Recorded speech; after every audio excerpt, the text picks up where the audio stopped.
Hey everybody, what's up? Welcome back to my YouTube channel, and today I want to talk to you guys about a few things. I know it's been a while since I've been able to upload like a commentary over gameplay, so I just decided to do a quick video log, and I guess we should start things off at UMG Philadelphia.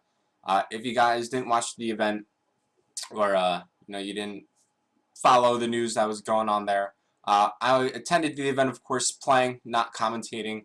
I went under the team of the E-Girl Slayers. It was myself, Burnsoff, Nex, and Mochilla. We went there just to kind of play. We were hoping to do well. We were hoping to place, maybe top 16, top 10, but we wound up getting 5th. So we got $1,000 for that as a team. But going into the event, we didn't really have any plans of sticking together. Like going into the event, we didn't really talk about, if we wanted to play with each other after the event was over. So we were going to the event thinking we were all going to be free agents after. So with that being said, when we got 5th, we got hit up by Chris Blevins. He's the general manager of Curse Call of Duty. And he was looking to kind of reform the Curse New York squad because they had a couple of disappointing placements. So he hit up myself and Burns, and he wanted both of us to come along and join the team with myself being captain. So Toys and Assassin, you guys may have heard, they were both kind of traded, not kind of traded, but they were released from Curse New York, and then they were immediately picked up by Denial Esports. So that left an opening of 2 spots on Curse New York, which were supposed to be filled by myself and Burnsoff. Of course, Study, who is then the 4th of Curse New York, he was, I don't want to say upgraded, because I don't think of Curse New York as a B team, but he went over to Curse Las Vegas for a short period of time. So pretty much the only remaining member of Curse New York at that time was Blindfire. So myself and Burnsoff joined the team, and immediately we wanted to pick up Mochilla, because quite frankly, we all know Mochilla, he's a beast.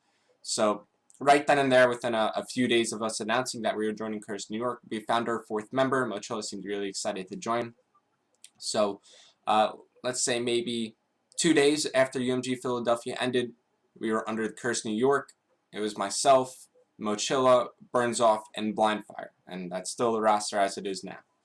So when we first got picked up by the team, we were told about the MLG Winter Invitational, which was a really good opportunity for us to not only improve ourselves as players, but get the best practice possible for going into the Call of Duty Championships. So what I mean by that is when you're scrimming online, and you're just team scrimming day in and day out, it's really tough to find teams who are going to kind of give it their all in each and every match, and even scrim, search, and destroy against other teams, and Blitz is played completely differently in a tournament setting as opposed to a team scrim environment. So all in all, if you're comparing like a tournament play style to like how you're going to play in a team scrim, they're pretty different.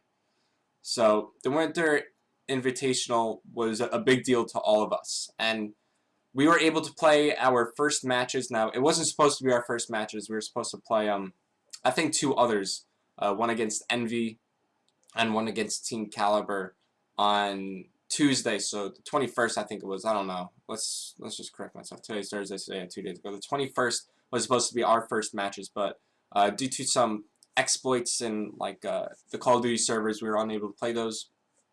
But we were able to play against Optic Gaming and Strictly Business last night, and those were our kind of first matches that were actually played through. So let's go ahead and kind of talk to those matches. So our first one was against Optic Gaming, and every time you play against Optic, you're going to get a lot of tweets from their fans. So we just had to stay off Twitter throughout that whole matchup because Optic fans can be pretty ruthless at times. But the first map against them was Octane Domination. Now I don't know how much you guys know about competitive COD or like how the game works itself. So I'm gonna just give you a basic rundown on how Octane works. So if the only flag you hold is A Domination, or even if you're just holding A Domination in general, your main spawn is going to be over near the strip club. So what you want to do is always maintain control of the motel, whether you're outside at the blue dumpster, top motel, bottom motel on their staircase. You want to hold some sort of position over there, so just in case your teammates do spawn out, you have somebody protecting the A flag, and more often than not, you're going to get your team a better spawn to push out from, whether it's over near the closet, or near A-Dom itself, just around that general area. So against Optic, we made one big mistake, and that pretty much cost us the whole map. It was on the first side. We had A-Dom. We lost our positioning, and then they proceeded to spawn trap us in the strip club for a good portion of the game. We pretty much lost it going into the second side. It's going to be pretty tough to come back because all they really had to do was keep B flag neutral, just contest it. We had to make the first move, so all they had to do was sit back and hold the map against us. Going into the search and destroy on Warhawk, I believe what that map came down to was that we just won more offensive rounds than they did.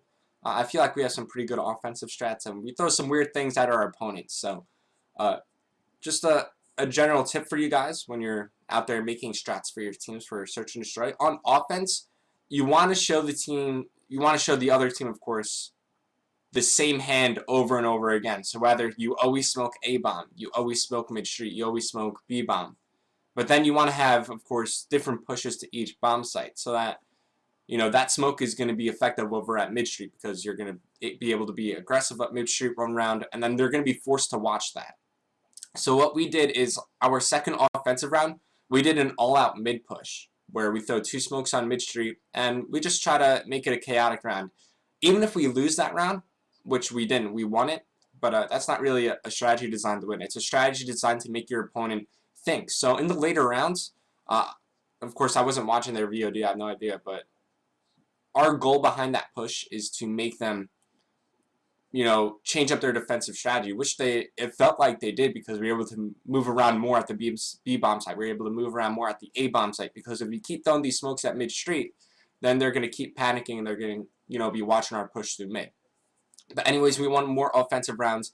I think we won that 6-3 or 6-4. Then going into Blitz on Warhawk against Optic, that was a fairly easy map. I think we won it 12-2 or 12-3, which was really important for us because we feel like Blitz is our worst game type. So going into the Sovereign Domination, we were feeling pretty confident. We won the first side by 9 points, and we lost the second side by 7 points. So we stole that win away by a total of 2 points. But we made one huge mistake in the second half of Domination. We allowed ourselves to get 3 capped, which is never a good thing.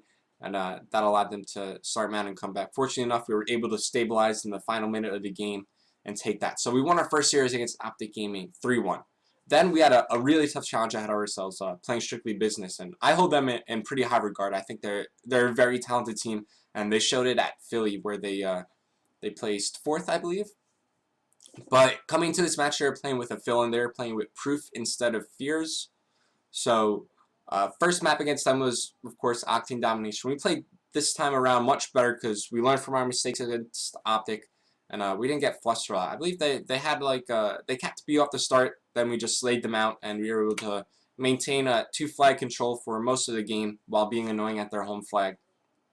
Then it was Search and Destroy on Warhawk. We were able to take that one as well. I believe it was the same case against Optic, if I'm not mistaken, where we just won more offensive rounds. Blitz, they took that one. I don't think. No, we did not win the Blitz against them, which is kind of to be expected. You know, we're not really that great at Blitz. It is something that we're going to have to work on as a team. And then no, I think, did we win the Blitz? Oh, no, we won the first map. We won the second map. We lost the Blitz. And then the following Domination on Strike Zone, we won the first side by 12 points. But then Mochila kept lagging out, and it forced us to forfeit the map to Strictly Business, so they took that. Going into map 5, it was Sovereign, Search and Destroy. We had some more connection issues with Mochila getting hit offline, but we were able to finish out the map, and I believe we took it by a total round count of 6-4. But all in all, it was a great games to both the teams. We play next on Saturday. We have 3 games ahead of us, so it's going to be a long Saturday. Make sure you guys tune in for that. And also, there are going to be games played tonight. I'm going to upload this right after it's done. So tonight is Thursday. Our brother team, Curse Las Vegas, they're going to be playing some matches, so I hope you guys tune in to support them.